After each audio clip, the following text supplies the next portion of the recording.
السلام علیکم ورحمۃ اللہ وبرکاتہ۔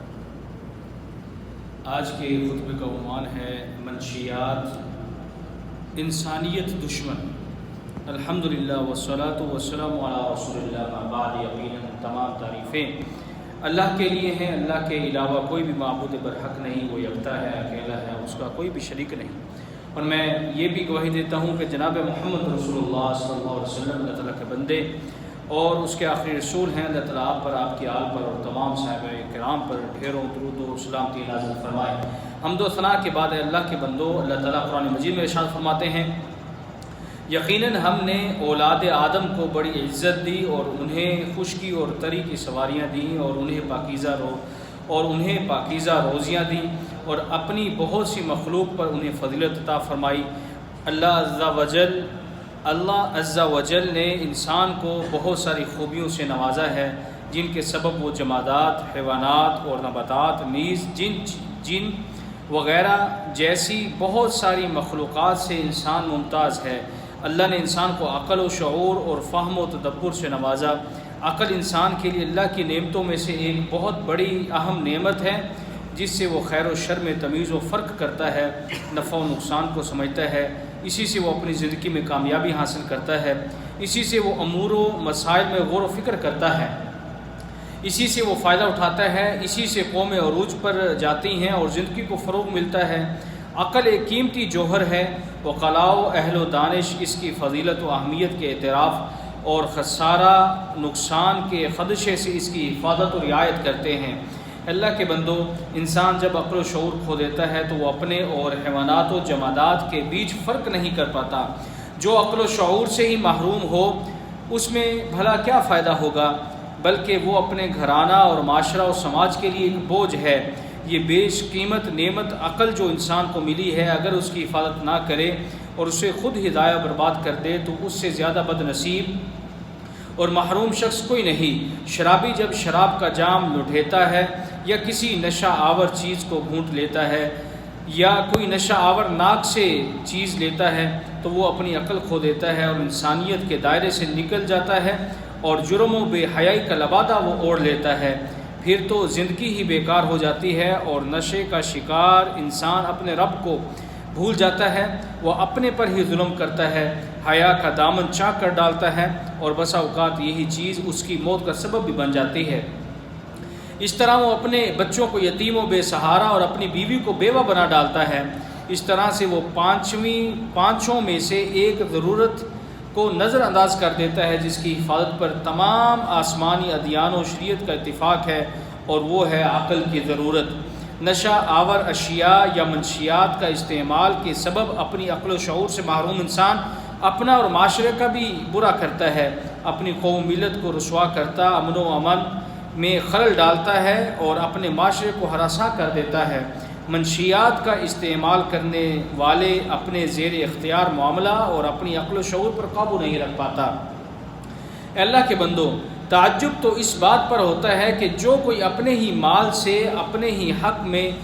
ہی حق کا نقصان دے سامان خرید لیتا ہے۔ شرابی اور منشیات کا خوگر اگر ان لوگوں سے سبق کیسے نہیں لیتا جو دوسرے شرابیوں کی وجہ سے مصیبت میں پڑے اور اس نے ان کو برباد کر کے رکھ دیا، اور ایسا آدمی خود کو عقل مندوں اور شریفوں کی جماعت سے الگ کر کے پاگلوں اور بے عقلوں والوں سے جا ملتا ہے۔ حضرت حسن بصری کا قول ہے کہ اگر عقل کی خرید و فروخت ہوتی تو لوگ اس کی قیمت خوب لگاتے، تو پھر آخر کوئی اپنی عقل کو خود ہی خراب کیوں کر لیتا ہے۔ یہ ایک مصیبت ہے جو مسلمانوں کے بچوں پر سر آ گئی ہے۔ ہم اللہ سے ہدایت کی دعا کرتے ہیں۔ معقولات یا مشروبات یا دیگر چیزیں جو انسان کی عقل کو ختم کر دیتی یا اس میں فطور پیدا کر دیتی ہیں، یہ ساری اسی کی قبیل میں سے ہیں اور یہ انسان اور مسلمانوں کے لیے حرام ہے۔ اے اللہ کے بندو، شراب کی حرمت پر شرعی نصوص موجود ہیں، چنانچہ اللہ تعالیٰ قرآن مجید میں ارشاد فرماتے ہیں، اے ایمان والو، بات یہی ہے کہ شراب اور جوا اور تھان اور فال نکالنے کے پانسے کے تیر، یہ سب گندی باتیں شیطانی کام ہیں، ان سے بالکل الگ رہو تاکہ تم فلاح یاب ہو جاؤ۔ اس آیت کریمہ سے سمجھا جا سکتا ہے کہ شراب نجس عین ہے، کیونکہ اللہ تعالیٰ نے فرمایا کہ وہ رجس ہے۔ جو عربی زبان میں ہر اس گندگی کو کہا جاتا ہے جس کو نفس گوارا نہ کرے، بلکہ صحابہ کرام نے تو اس آیت سے یہ بھی سمجھا کہ شراب صرف حرام ہی نہیں بلکہ وہ اس شرک کے برابر ہے جو ان گناہوں میں سب سے بڑا گناہ ہے جس کا انسان ارتکاب کرتا ہے۔ چنانچہ حضرت عبداللہ بن عباس رضی اللہ تعالیٰ عنہما سے روایت ہے کہ انہوں نے کہا کہ جب شراب کی حرمت نازل ہوئی تو اصحاب نبی ایک دوسرے کے پاس گئے اور کہنے لگے شراب حرام اور شرک کے برابر گناہ قرار دے دی گئی ہے، اور یہ اس لیے ہے کہ اللہ تعالیٰ نے شراب کے بارے میں فرمایا کہ رجس من عمل الشیطان، یعنی شیطان کا گندا کام ہے، اور شرک کے بارے میں فرمایا کہ بتوں کی گندگی سے بچو۔ اے اللہ کے بندو، شراب کی حرمت اور اس سے اجتناب اور اس کے استعمال کرنے یا اس کے قریب بھٹکنے کی سخت مذمت پر قرآن و حدیث میں بکثرت دلائل موجود ہے۔ شراب ضلالت و گمراہی کا اشاریہ اور فواحش و منکرات کا عنوان ہے، جیسا کہ حدیث میں ہے کہ رسول اللہ صلی اللہ علیہ وسلم نے فرمایا اسراء کے موقع پر جب آپ کے پاس شراب اور دودھ کے 2 پیالے لائے گئے، آپ نے دونوں کو دیکھا اور دودھ کا پیالہ لیا، جس پر فرشتے نے کہا شکر ہے اس ذات کا جس نے آپ کو فطرت کی رہنمائی کی، اگر آپ شراب کا پیالہ لے لیتے تو آپ کی امت گمراہ ہو جاتی۔ ایک اور حدیث میں نبی کریم صلی اللہ علیہ وسلم سے مروی ہے کہ آپ نے فرمایا شراب کے سلسلے میں اللہ نے 10 لوگوں پر لعنت بھیجی ہے، شراب نچوڑنے اور نچوڑنے والے کے لیے، پینے اور پلانے والے کے لیے، بیچنے اور خریدنے والے کے لیے، اٹھانے اور پہنچانے والے کے لیے، اس کی قیمت کھانے اور اس کے لیے خرید و فروخت کرنے والے کے لیے، سب پر اللہ کی لعنت ہو۔ اے اللہ کے بندو، شراب اور مخدرات و منشیات کی قلت و کثرت دونوں کی حرمت میں بڑی حکمت پنہاں ہے، کیونکہ کسی چیز کا کم حصہ زیادہ کی طرف لے جانے کا سبب ہوتا ہے، پھر یہی خوگر بناتا ہے اور پھر ہمیشہ کا بادۂ کشت بنا دیا جاتا ہے۔ جناب جابر رضی اللہ عنہ روایت کرتے ہیں کہ رسول اللہ صلی اللہ علیہ وسلم نے ارشاد فرمایا کہ جس کا زیادہ مسکر ہے اس کا کم بھی حرام ہے، یعنی جس کا تھوڑا بھی انسان کو اگر نشہ دیتا ہے تو اس کا زیادہ بھی حرام ہے۔ حشیش وغیرہ جیسے جہنمی مخدرات کے ملعون درخت سے دور رہنا انتہائی ضروری ہے، جو استعمال کرنے والے کے بدن اور عقل و شعور کو بگاڑ کر رکھ دیتا ہے اور جس سے وزن بھی خراب ہوتا ہے۔ استعمال کرنے والے کی قوت و طاقت اور عزم و ارادہ میں کمی آتی ہے۔ یہ جام پینا بصارت و بصیرت دونوں سے محروم کر دیتا ہے اور لوگوں کی نظر میں ایسے آدمی کو ناقص العدالہ اور برے کردار کا نام بنا دیتا ہے۔ ایسا آدمی بے حیرت و استعجاب ہنستا اور بلا سبب وہ روتا رہتا ہے، اس کی آنکھیں یوں گھومتی رہتی ہیں جیسے کہ وہ جانکنی کی حالت میں ہو۔ اسی طرح مخدرات و منشیات کی کئی قسمیں بنا دی گئی ہیں، اور ہیروئن سے گزر کر جب اسے عقل میں فطور ڈالنے والے نہایت نقصان دہ گولیوں کی شکل دے دی جائے، جو سب شیطانی کام ہے، اس لیے ان سے بچنا انتہائی ضروری ہے۔ اے اللہ کے بندو، منشیات و مسکرات کے دینی نقصانات اس فرمان باری تعالیٰ میں پنہاں ہیں۔ اللہ تعالیٰ فرماتا ہے شیطان تو یوں چاہتا ہے کہ شراب اور جوئے کے ذریعے سے تمہارے آپس میں عداوت اور بغض ڈال دے اور اللہ تعالیٰ کی یاد سے اور نماز سے تم کو باز رکھے، سو اب بھی باز آ جاؤ۔ چنانچہ مسکرات اور نشیلی اور مخدرات چیزیں اس نماز سے روکتی ہیں جو دین کا اہم ترین ستون ہے، ذکر الہی سے اور فرشتوں سے دور کر دیتی ہے۔ حدیث میں آتا ہے نبی اکرم صلی اللہ علیہ وسلم ارشاد فرماتے ہیں فرشتے نشہ میں آئے ہوئے شخص کے ساتھ نہیں ہوتے، اور جو فرشتے اس سے الگ ہو جائے تو شیطان ساتھ لگ جاتا ہے اور اسے اپنے ساتھ دیکھ کر قریب اور خوش ہو جاتا ہے۔ ان مخدرات کو ہمیشہ استعمال کرنے والے یا کبھی کبھی استعمال کرنے والے کو دیکھو گے تو ہر طرح کی اطاعت و نیکی اس کے لیے گراں اور مشکل ہوگی، بھلے کاموں سے اس کا دل پھرا ہوا ہوگا اور محرمات کا وہ شخص دل دادا ہوگا، کیونکہ اس کا دل گندگیوں سے آلودہ رہتا ہے، اس کے دین میں نقص و کمی ہوتی ہے اور اس کی حالت ہمیشہ خستہ ہو جاتی ہے۔ اے اللہ کے بندو، مخدرات اور نشہ آور اشیاء کے جسمانی نقصانات میں سے ہے کہ وہ دماغ کو خشک کر دیتی ہے، انسان پر دورہ اور بے ہوشی طاری کر دیتی ہے، دل کی دھڑکن بڑھا دیتی ہے، اعصاب میں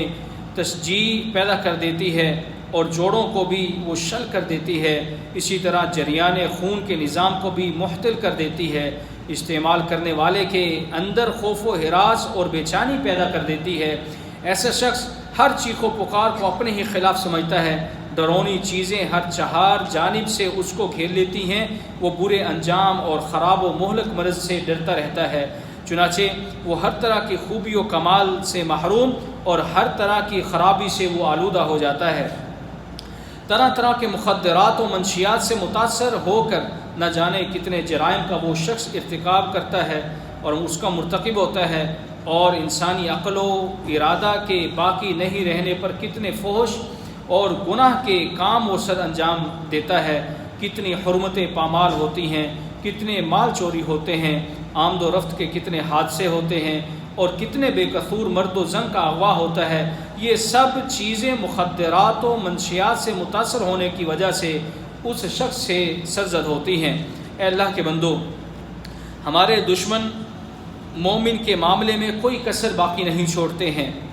مسلمانوں اور جوانوں کو خصوصاً برباد کرنے کی پوری کوشش کرتے ہیں، اور ان کے لیے مخدرات و منشیات کی تیاری میں وہ ایسا طریقہ اپناتے ہیں کہ ان کا حصول بڑوں سے پہلے چھوٹوں کے لیے آسان بنا دیا جائے۔